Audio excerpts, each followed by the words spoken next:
¿Alguna vez te has preguntado por qué conocemos con precisión los nombres de los 12 apóstoles? Sabemos todo sobre Pedro, Santiago.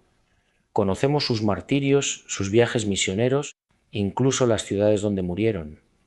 Pero hay una pregunta que nadie te ha respondido.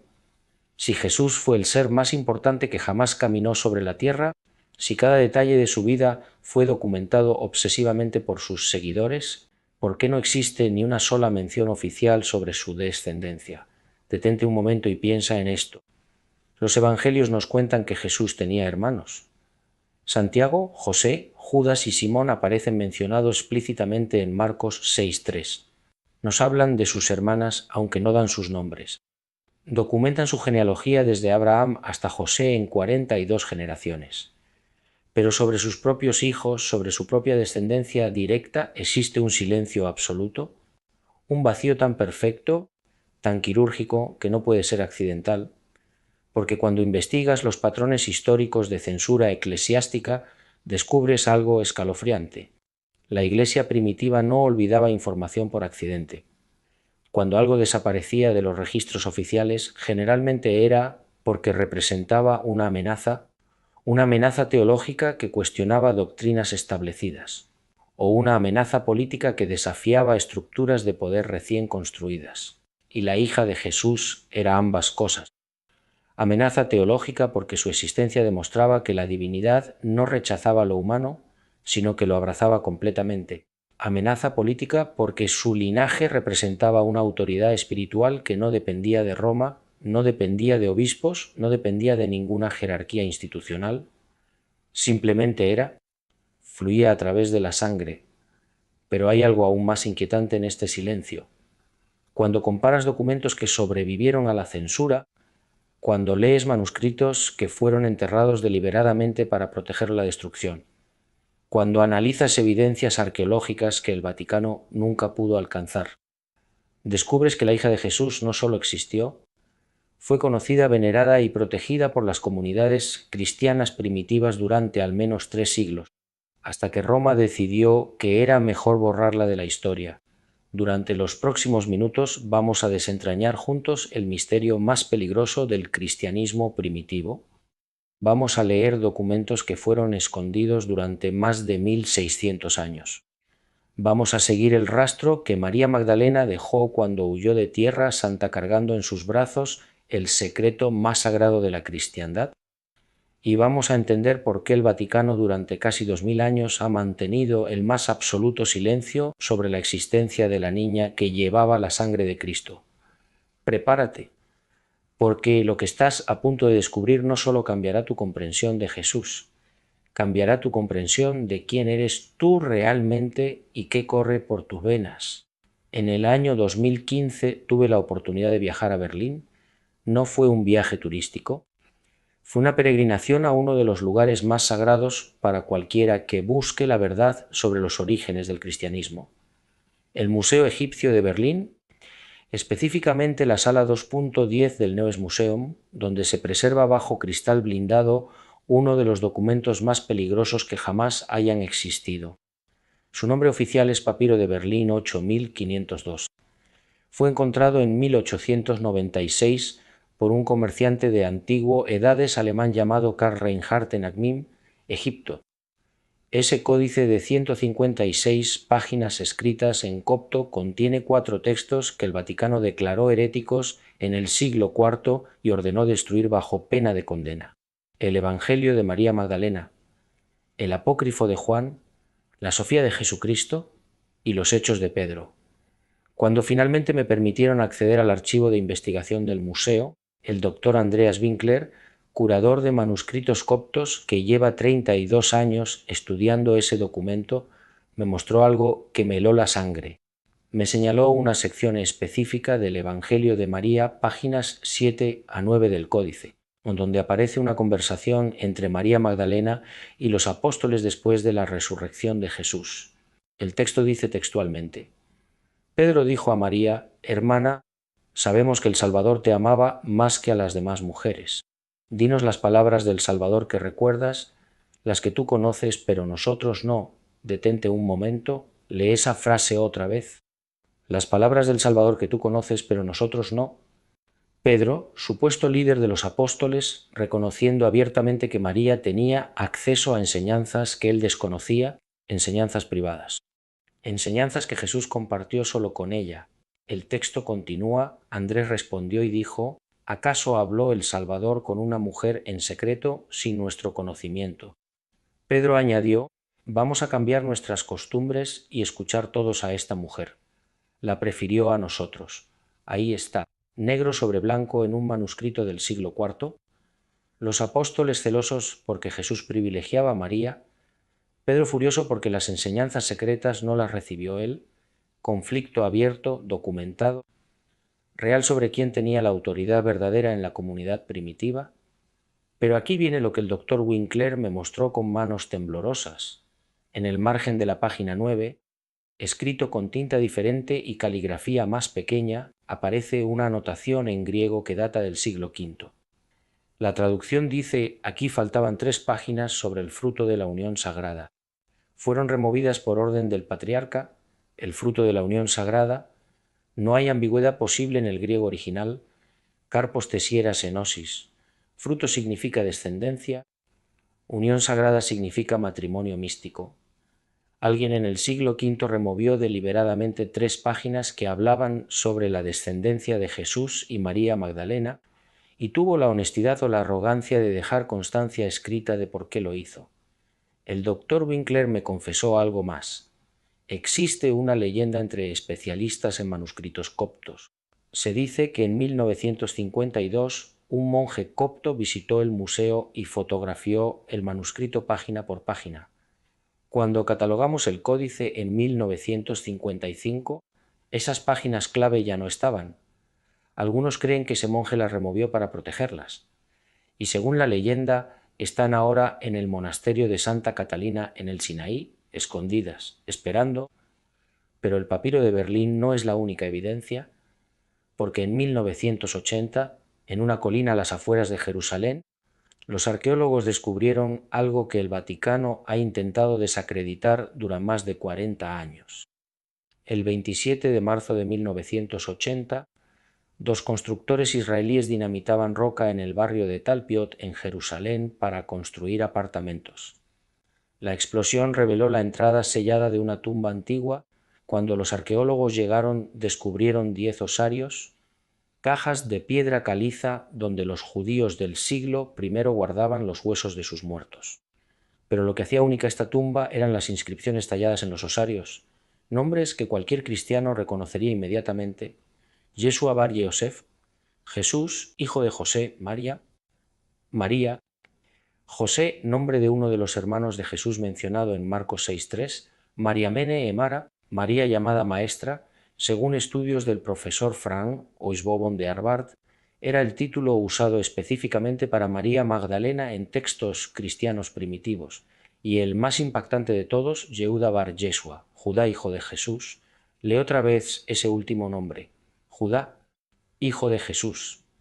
En una tumba familiar que contiene osarios de Jesús, hijo de José, María, José, hermano de Jesús, y María Magdalena, en 2007, análisis de ADN realizados por el Dr. Carney Matheson revelaron algo extraordinario. Los individuos en los osarios de Yeshua bar Yosef y Mariamene Emara no estaban relacionados por sangre materna, pero estaban enterrados juntos en una tumba familiar. En el judaísmo del siglo I, solo había una razón por la que un hombre y una mujer no relacionados por sangre serían enterrados en la misma tumba familiar. Eran esposos. Jesús y María Magdalena, esposos, enterrados juntos, con osarios de sus hijos en la misma tumba. Pero aquí viene lo más perturbador. Cuando los arqueólogos hicieron el inventario inicial en 1980, registraron 10 osarios. Sin embargo, cuando investigadores intentaron localizarlos en 2005, solo encontraron 9 en los archivos del Museo Rockefeller. Faltaba un osario, el número 80/509, según las notas del arqueólogo Amos Cloner. Tenía una roseta tallada y una inscripción, posiblemente un nombre femenino, difícil de leer. Ese osario desapareció durante 22 años, hasta que en 2002 apareció en manos de un coleccionista privado. Llevaba una inscripción que decía Jacob bar Joseph Acuidi Yeshua. Santiago, hijo de José, hermano de Jesús, el osario de Santiago, hermano de Jesús explícitamente identificado, y apareció misteriosamente después de que la tumba de Talpiot fue excavada. En 2015 viajé a Jerusalén para investigar esta historia. Entrevisté al doctor Shimon Gibson, arqueólogo que trabajó en excavaciones de tumbas del período del Segundo Templo durante más de 30 años. Le pregunté si creía que el osario de Santiago provenía de Talpiot. Su respuesta fue cuidadosa. Oficialmente fue declarada una falsificación en 2003. Pero los análisis geológicos demostraron que la pátina del osario de Santiago es químicamente idéntica a la pátina de los osarios de Talpiot, y la pátina no se puede falsificar. Toma siglos formarse. Hay fuerzas muy poderosas que no quieren que esa verdad salga a la luz. Pero la evidencia más reveladora vino después. En 2016, usando tecnología de imagenología 3D, investigadores examinaron el interior del osario 80-505, el que llevaba la inscripción Yehuda bar Yeshua. Descubrieron una segunda inscripción escondida en la superficie interior.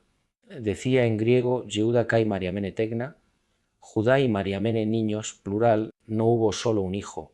Hubo al menos dos, probablemente una hija cuyo osario fue el que desapareció, el osario con la roseta y el nombre femenino.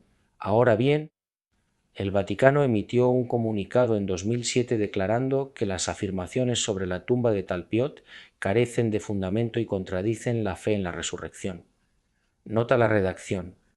No dicen que la evidencia sea falsa, dicen que contradice la fe, porque de eso se trata, no de evidencia, sino de preservar una doctrina establecida 300 años después de la muerte de Jesús.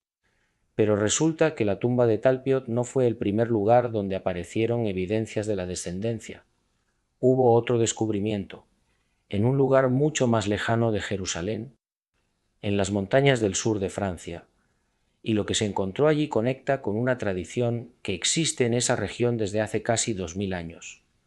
En junio de 2018 viajé al sur de Francia, específicamente la región de Provenza, a un pequeño pueblo costero llamado Saintes-Maries-de-la-Mer. Este lugar guarda uno de los secretos mejor preservados del cristianismo primitivo, porque según tradiciones que se remontan al siglo I, aquí es donde María Magdalena llegó por mar después de huir de Tierra Santa. Y no venía sola, traía consigo a una niña que llevaba la sangre de Cristo. La tradición está documentada en textos medievales. El documento más antiguo es una carta al obispo Gregorio de Tours escrita en el año 594. Gregorio describe una peregrinación a una cueva cerca de Marsella donde la Santa Mujer que ungió los pies del Señor pasó sus últimos años custodiando el mayor de los misterios. En la iglesia de Notre-Dame de la Mer, construida en el siglo IX sobre una capilla del siglo II, existe una cripta con un altar dedicado a Sara la Negra, también conocida como Sara la Cali. Según la tradición preservada por la comunidad gitana que peregrina aquí cada 24 de mayo durante más de 1000 años, Sara era la hija de María Magdalena y Jesús. El padre Jean Baptiste, sacerdote que lleva 40 años sirviendo en esa iglesia, me recibió con cautela. Le pregunté directamente si la iglesia oficial reconocía la identidad de Sara. Oficialmente, Sara es identificada como la sirvienta egipcia que acompañaba a María Magdalena, pero esa explicación apareció recién en el siglo XIV. La tradición original, la preservada en las leyendas de pescadores y en las canciones de los gitanos, dice algo diferente. Dice que Sara era la hija, y que cuando María llegó a estas costas, los habitantes locales reconocieron quién era la niña por la luz que emanaba de ella. Me llevó a la sacristía y sacó un cofre de metal. Dentro había un manuscrito protegido por cristal. Fue encontrado en 1882 durante renovaciones, escondido en un hueco de la pared. Es una copia del siglo X de un texto del siglo III o IV. El manuscrito llevaba el título Chronicon Secretum de Santa Sarafilia Luminis. Crónica secreta de Santa Sara, hija de la luz, narra cómo María Magdalena, la portadora del ungüento sagrado, llegó a Galia con la niña que llevaba la sangre del Salvador en sus venas.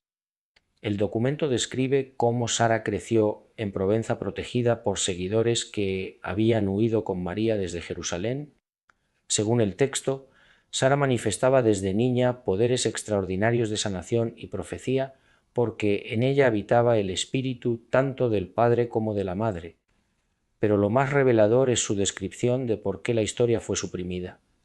El texto dice: cuando los obispos de Roma consolidaron su poder en el año 312, ordenaron que toda mención de la descendencia del Salvador fuera eliminada, porque temían que si el pueblo descubría que la sangre divina fluía a través de linajes humanos, la autoridad de Roma se vería amenazada, ya no necesitarían intermediarios, porque lo sagrado estaba en su sangre. Le pregunté si el Vaticano conocía este manuscrito. Asintió.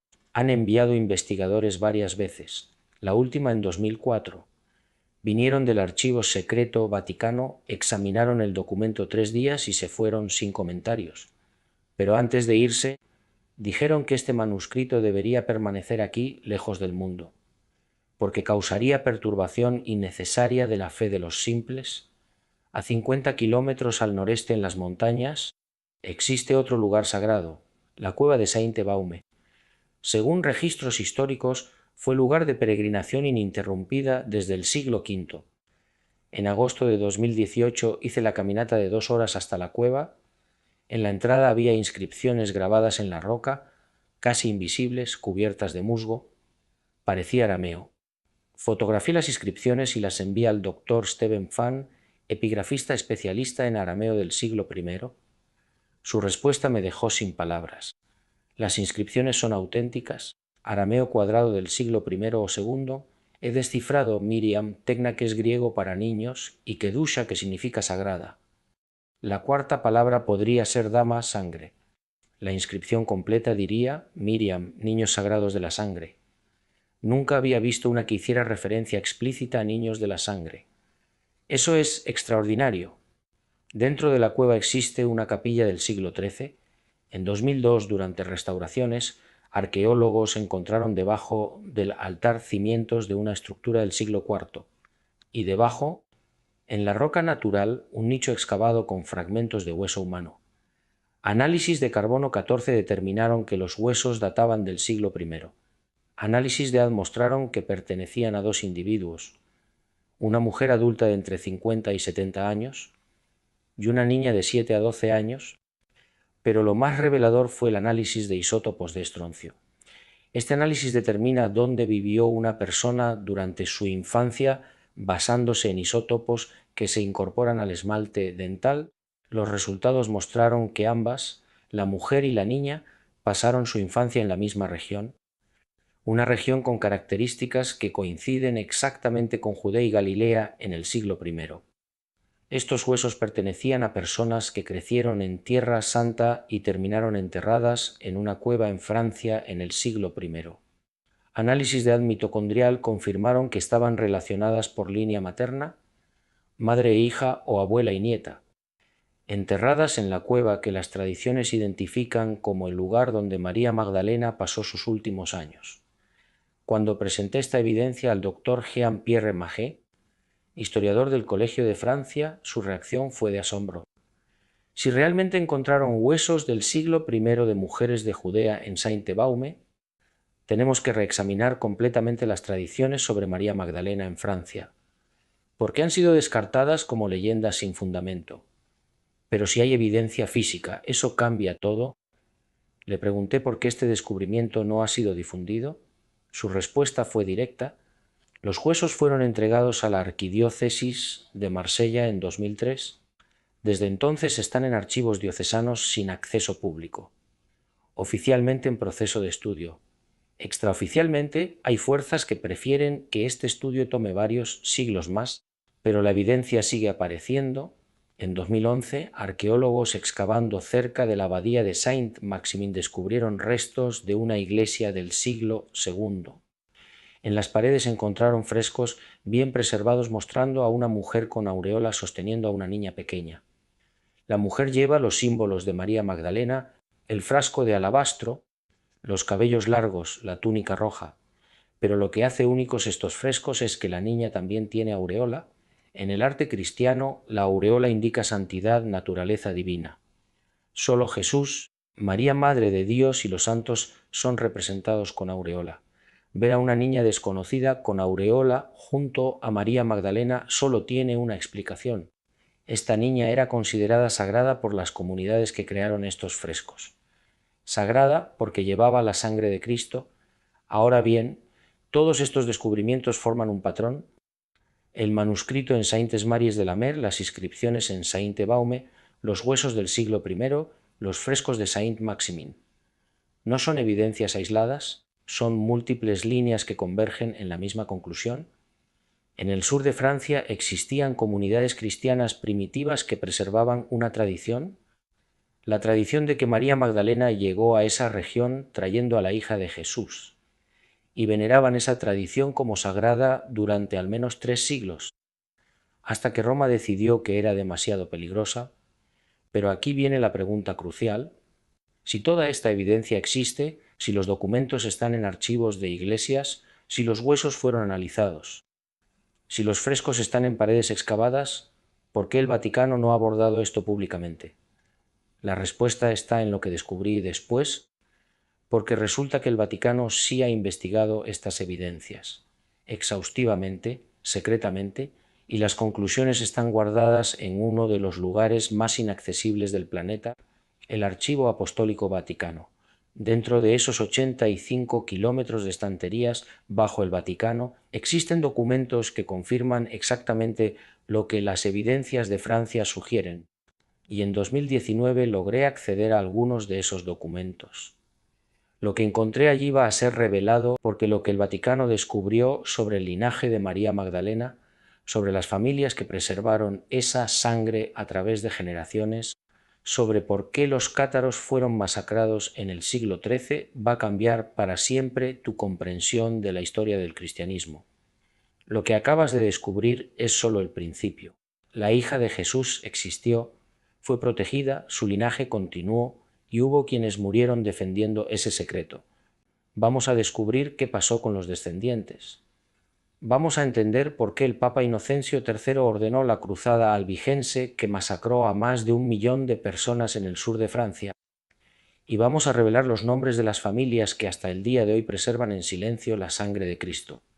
Porque la verdad no fue destruida, solo fue escondida, esperando el momento en que la humanidad estuviera lista para recibirla. Ese momento es ahora. Ahora que sabes que la hija de Jesús existió, que fue protegida por María Magdalena en el sur de Francia, que comunidades cristianas primitivas la veneraron durante siglos. Surge una pregunta aún más perturbadora. ¿Qué pasó con sus descendientes? Porque si Sara, la hija de Jesús, y María Magdalena vivió hasta edad avanzada, como dicen las tradiciones, si tuvo hijos como sugieren los textos encontrados en Provenza, si ese linaje continuó generación tras generación durante 2000 años, entonces en algún lugar del mundo, ahora mismo, caminan personas que llevan literalmente la sangre de Cristo en sus venas. Y si esas personas existen, si ese linaje sobrevivió, entonces surge otra pregunta aún más oscura. ¿Quién intentó destruirlo? ¿Quién persiguió a esos descendientes? ¿Y por qué fueron necesarias cruzadas enteras, masacres que duraron décadas, la eliminación sistemática de poblaciones completas para intentar borrar ese linaje de la historia? Porque eso es exactamente lo que pasó. En el siglo XIII, el Papa Inocencio III ordenó lo que los historiadores llaman la Cruzada Albigense. Oficialmente era una cruzada contra la herejía cátara en el sur de Francia. Pero cuando investigas los documentos que sobrevivieron, cuando analizas qué sabían realmente los cátaros, cuando descubres por qué fueron perseguidos con una brutalidad que no tiene paralelo en ninguna otra cruzada, ¿entiendes algo devastador? No fue una guerra contra ideas teológicas abstractas. Fue un intento sistemático de exterminar a las familias que preservaban el secreto del linaje sagrado. Familias que podían demostrar descendencia directa de Jesús y María Magdalena. Familias cuya sola existencia amenazaba los fundamentos del poder papal. En julio de 2017 viajé al sur de Francia. Pero esta vez no a la costa. Me dirigí al interior, a la región de Languedoc, específicamente a las ruinas de un castillo que se alza sobre un precipicio a 1207 metros de altitud. Su nombre es Montsegur, y es el lugar donde se libró la batalla final entre el linaje sagrado y el poder de Roma. Cuando finalmente llegué a la cima, encontré al guardián del sitio, un hombre llamado Pierre Duplantier de 73 años, cuya familia ha vivido en esa región durante más de 800 años. Le pregunté directamente qué sabían los cátaros que los hizo tan peligrosos para Roma. Su respuesta me dejó helado. Los cátaros no eran herejes por sus creencias teológicas. Eso era solo la excusa oficial. Los cátaros eran peligrosos porque preservaban documentos que probaban que Jesús tuvo descendencia, documentos que trazaban el linaje desde Sara, la hija de Jesús, y María Magdalena, hasta familias nobles que vivían en esta región en el siglo XIII, y varios de esos linajes vivían aquí, en Montsegur, protegidos por los perfectos cátaros. Me mostró las ruinas de lo que fue la sala principal del castillo. Aquí vivían entre 400 y 500 personas cuando comenzó el asedio en 1243. Soldados, pero también familias enteras, mujeres, niños, ancianos, y entre ellos había al menos 4 familias que los perfectos cátaros identificaban como portadoras de la sangre sagrada, familias que podían demostrar su descendencia directa de Jesús. Pero aquí viene lo más perturbador. Según Pierre, esos documentos y reliquias no se perdieron cuando Montsegur cayó en 1244. Fueron sacados antes de la masacre final. La noche del 15 de marzo de 1244, 3 meses después de que comenzara el asedio, 4 perfectos cátaros descendieron por la cara norte del precipicio. Es un descenso suicida casi vertical de más de 400 metros, pero lo lograron en la oscuridad absoluta. Llevaban consigo bolsas de cuero selladas. Dentro de esas bolsas estaban los documentos del linaje y las reliquias sagradas. La pregunta que nadie ha respondido es dónde las llevaron. Esa pregunta me persiguió durante días, hasta que en agosto de 2017 viajé a un pueblo aún más remoto, un lugar que ha sido centro de misterios durante más de un siglo. Su nombre es Rennes-le-Château. El sacerdote de la iglesia local, un hombre llamado Berenguer Saunier, comenzó unas renovaciones modestas de la iglesia que databa del siglo VIII. Durante los trabajos, encontró algo escondido dentro del altar, 4 pergaminos enrollados dentro de tubos de madera sellados con cera. Cuando el código fue descifrado en 1960 por el criptógrafo Philippe de Cherisey, reveló algo extraordinario: coordenadas geográficas, fechas específicas y una frase en latín: et in Arcadia ego sum proles regis Davidis. Y en Arcadia yo soy descendiente del rey David. Pero lo más fascinante no fue el código, fue lo que Saunier hizo después de encontrar los pergaminos. Viajó inmediatamente a París y se reunió con autoridades de la Compañía de Saint-Sulpice, una organización vinculada al Vaticano. Estuvo en París 3 semanas. Cuando regresó a Rennes-le-Château, súbitamente tenía acceso a sumas enormes de dinero.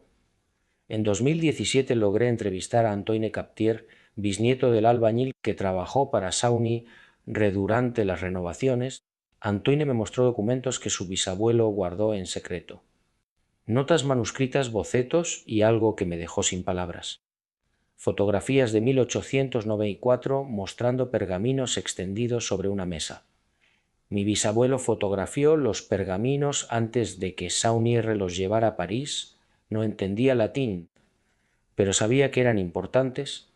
Cuando Saunier regresó de París ya no tenía los pergaminos originales, pero sí tenía instrucciones muy específicas sobre dónde excavar dentro de la iglesia. Le pregunté a Antoine si su bisabuelo sabía qué encontró Saunier cuando excavó. Su respuesta fue cautelosa.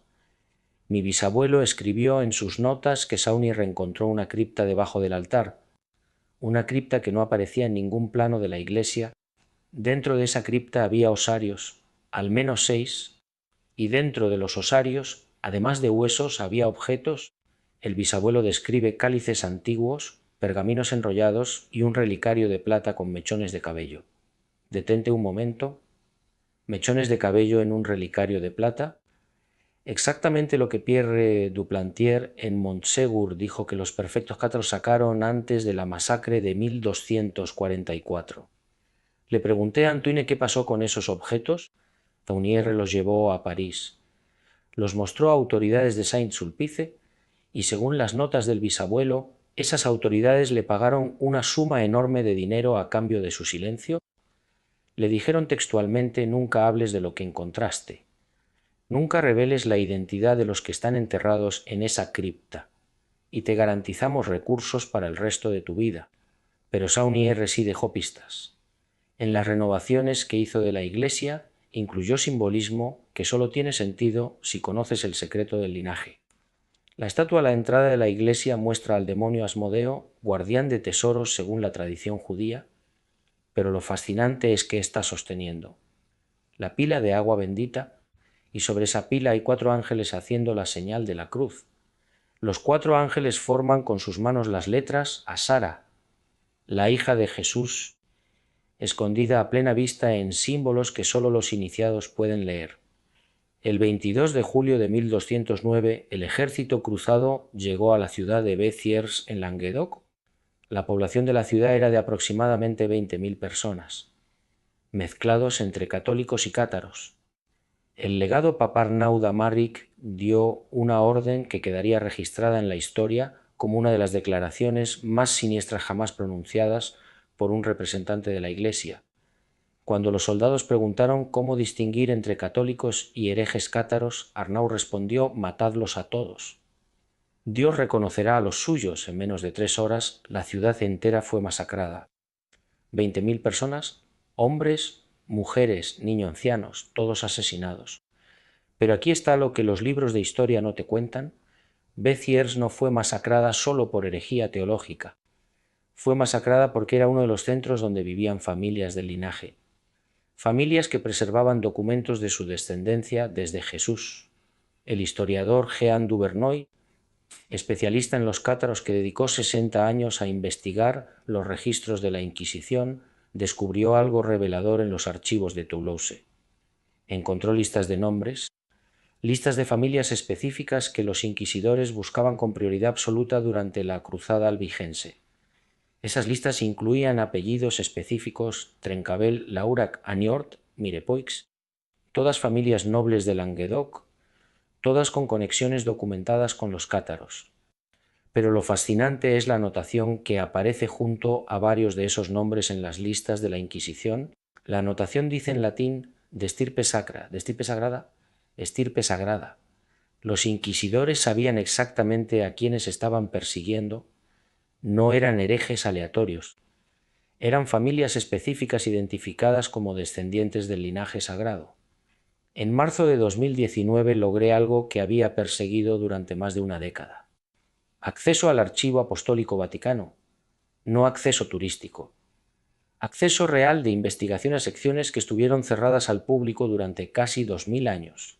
Cuando llegué al archivo, fui recibido por Monseñor Giovanni Castelli, prefecto adjunto del archivo, un hombre de 64 años que había dedicado toda su vida adulta a catalogar y preservar los documentos más sensibles de la Iglesia. Le expliqué directamente qué estaba buscando: a documentos relacionados con investigaciones vaticanas sobre el linaje de Jesús, sobre María Magdalena, sobre los cátaros y los templarios. Esperaba resistencia. En cambio, Monseñor Castelli asintió lentamente. Sabía que eventualmente alguien vendría buscando esto. Los expedientes existen. Fueron compilados durante siglos por investigadores papales que rastreaban lo que ellos llamaban la herejía del linaje. Me llevó a través de pasillos interminables flanqueados por estanterías que se elevaban hasta el techo.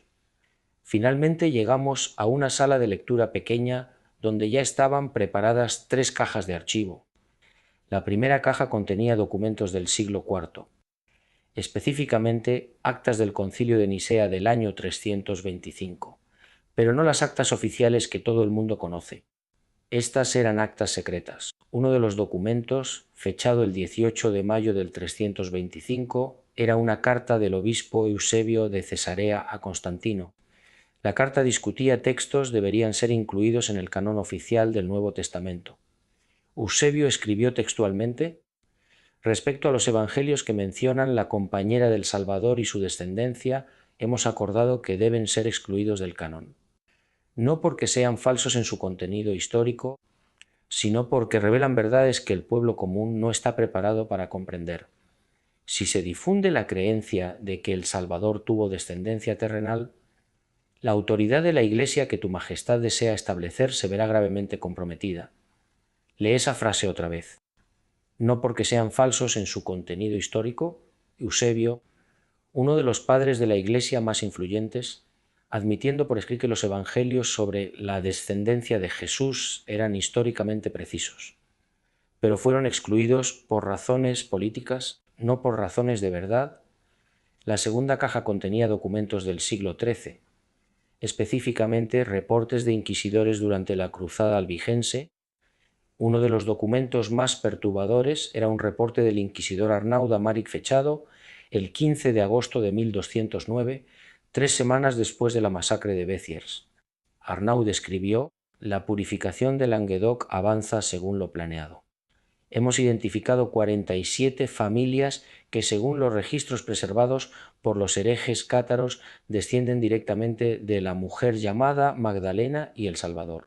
De estas 47 familias, 23 fueron eliminadas completamente en Béziers. Las 24 restantes han huido hacia las montañas, 47 familias, identificadas específicamente como descendientes de Jesús y María Magdalena, perseguidas sistemáticamente, exterminadas deliberadamente, no por sus creencias teológicas, por su sangre. Pero el documento más impactante en esa segunda caja era un memorándum del Papa Inocencio III, fechado el 3 de enero de 1244, 4 meses antes de que cayera Montsegur. El memorándum estaba dirigido al comandante de las fuerzas cruzadas asediando el castillo. Inocencio escribió: «Hemos recibido reportes de que entre los defensores de Montsegur se encuentran individuos de al menos 4 linajes de estirpe sacra. Es imperativo que estos individuos sean capturados vivos si es posible. Deben ser interrogados exhaustivamente sobre la ubicación de los documentos genealógicos completos y sobre la identidad de otros miembros de sus familias que no estén en Montsegur. Solo después de extraer toda la información posible deben ser ejecutados. Sus cuerpos deben ser quemados completamente para que no queden restos que puedan ser venerados. La frialdad de esa orden es escalofriante: capturar vivos, interrogar, extraer información, ejecutar. Todo documentado, todo planificado, todo autorizado directamente por el Papa». La tercera caja contenía documentos del siglo XX, específicamente reportes de una comisión secreta establecida por el Papa Pío XI en 1934 para investigar evidencias históricas de descendencia del Salvador. La comisión estaba compuesta por 5 investigadores, 3 historiadores de la Iglesia, un genealogista y un arqueólogo. La comisión trabajó durante 23 años, de 1934 a 1957, viajaron a Francia, España, Portugal, Jerusalén, entrevistaron a descendientes de familias identificadas en los documentos del siglo XIII, examinaron archivos parroquiales, analizaron objetos y reliquias preservadas por esas familias. El reporte final de la comisión, completado en febrero de 1957, tenía 847 páginas. La sección de conclusiones preliminares decía textualmente: «Después de 23 años de investigación exhaustiva, esta comisión ha llegado a las siguientes determinaciones. Primero, existe evidencia documental sustancial de que Jesús de Nazaret contrajo matrimonio místico con María de Magdala según las costumbres judías del siglo I. Segundo, existe evidencia tanto documental como testimonial de que de esta unión nació al menos una hija, posiblemente llamada Sara o Tamar según diferentes tradiciones. Existen al menos 12 familias vivas en Francia, España y Portugal que pueden demostrar descendencia documentada de esta línea a través de genealogías que se remontan al siglo III. La comisión continuaba: recomendamos que esta información permanezca bajo secretum pontificium indefinidamente». La revelación pública de estas conclusiones causaría perturbación masiva de la fe católica y podría llevar al cuestionamiento fundamental de la autoridad papal. Sin embargo, también recomendamos que la Iglesia establezca contacto discreto con las familias identificadas y les ofrezca protección y recursos a cambio de su silencio permanente. Le pregunté a Monseñor Castelli si esa recomendación fue implementada. Él asintió. Sí, desde 1957 el Vaticano ha mantenido lo que llamamos custodia protectiva de aproximadamente 15 familias. Les proporcionamos apoyo financiero discreto, educación para sus hijos, asistencia legal cuando es necesario. A cambio, han firmado acuerdos de confidencialidad, nunca revelarán públicamente su linaje, nunca mostrarán sus documentos genealógicos, nunca hablarán con medios o investigadores. Pero entonces Monseñor Castelli me dijo algo que me dejó sin palabras. Hay un expediente que no puedo mostrarte. Está en la sección ultra restringida del archivo, se llama Secretum Omega, es el expediente final sobre el linaje. Contiene las conclusiones definitivas de todas las investigaciones que el Vaticano ha realizado durante 2000 años. Los papas tienen acceso completo a ese expediente. Y algunos cardenales específicos, en 2012, el Papa Benedicto XVI leyó ese expediente completo por primera vez. 3 semanas después anunció su renuncia. Fue la primera vez en 600 años que un papa renunciaba voluntariamente. Le pregunté si creía que había una conexión entre leer el expediente y la renuncia. No puedo probarlo, pero varios de nosotros que trabajamos en el archivo creemos que sí.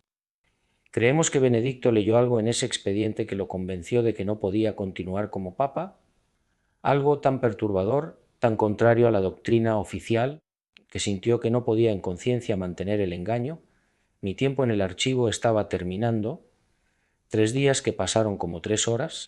Antes de irme, le pregunté a Monseñor Castelli una última pregunta. ¿Cree usted que algún día esta información será pública? ¿Que el mundo sabrá la verdad completa? Su respuesta fue profética. Creo que la verdad siempre encuentra una manera de salir. Durante 2000 años la Iglesia ha intentado suprimir esta información, pero sigue emergiendo en documentos encontrados en tumbas, en tradiciones preservadas por familias, en evidencias arqueológicas que aparecen donde menos se esperan. Cada generación descubre un poco más y ahora con Internet, con tecnología de ADN, con acceso creciente a archivos históricos, se está volviendo imposible mantener el secreto.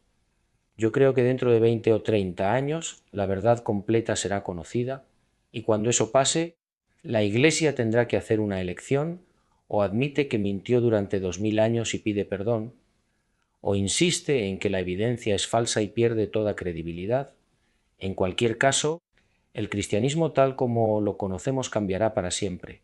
Salí del Archivo Apostólico Vaticano con 200 páginas de notas escritas a mano, documentos que confirmaban lo que había descubierto en Francia, en Jerusalén, en todos los lugares que había investigado durante años. El Vaticano sabía, siempre supo, y eligió deliberadamente ocultar la verdad. Pero aquí está lo que necesitas entender. Esta no es solo una historia sobre engaños del pasado. Es una historia sobre control del presente, porque mientras el linaje de Jesús permanezca oculto, mientras la Iglesia pueda mantener el monopolio sobre quién tiene acceso a lo divino, el poder permanece centralizado, permanece institucionalizado, permanece controlado. Pero si el mundo descubre que la sangre de Cristo fluye literalmente a través de familias comunes, si la gente entiende que la conexión con lo divino no requiere intermediarios eclesiásticos porque está en su hada, si se revela que lo sagrado no es propiedad de Roma sino herencia de toda la humanidad, entonces el poder se descentraliza, se democratiza, se libera. Y eso es exactamente lo que Roma ha intentado evitar durante 2000 años. María Magdalena no solo llevó la hija de Jesús en su vientre, llevó sus enseñanzas en su mente, su amor en su corazón, su visión en su espíritu, y cuando llegó a las costas de Francia no solo trajo un linaje genético, trajo un linaje de conciencia, una forma de entender lo divino que era más inclusiva, más femenina, más encarnada que lo que Roma establecería siglos después. Los cátaros preservaron ese entendimiento. Los templarios lo protegieron, las familias del linaje lo vivieron, y ahora tú lo conoces, los documentos existen, las evidencias están surgiendo, las familias del linaje están empezando a hablar, la verdad está saliendo a la luz, lentamente, inevitablemente, y cuando finalmente emerja completamente, cuando el expediente Secretum Omega sea abierto, cuando las genealogías completas sean publicadas, cuando las pruebas de Ad sean reveladas, el mundo cambiará, no será el fin del cristianismo, será su renacimiento, un regreso a lo que Jesús realmente enseñó antes de que Roma lo convirtiera en doctrina, un regreso a la comprensión de que el reino de los cielos no es un lugar al que vas cuando mueres. Es un estado de conciencia que activas cuando reconoces tu propia naturaleza divina, y esa naturaleza divina fluye a través de tu sangre, a través de cada célula de tu cuerpo, heredada no solo de tus padres biológicos, sino de toda la cadena de ancestros que se remonta al origen mismo de la vida. La hija de Jesús existió, su linaje sobrevivió, y su legado continúa no en tronos ni en altares, sino en cada corazón que busca verdad, en cada mente que cuestiona dogma, en cada espíritu que se niega a aceptar que lo divino es propiedad de instituciones. Tú eres ese legado y ahora lo sabes.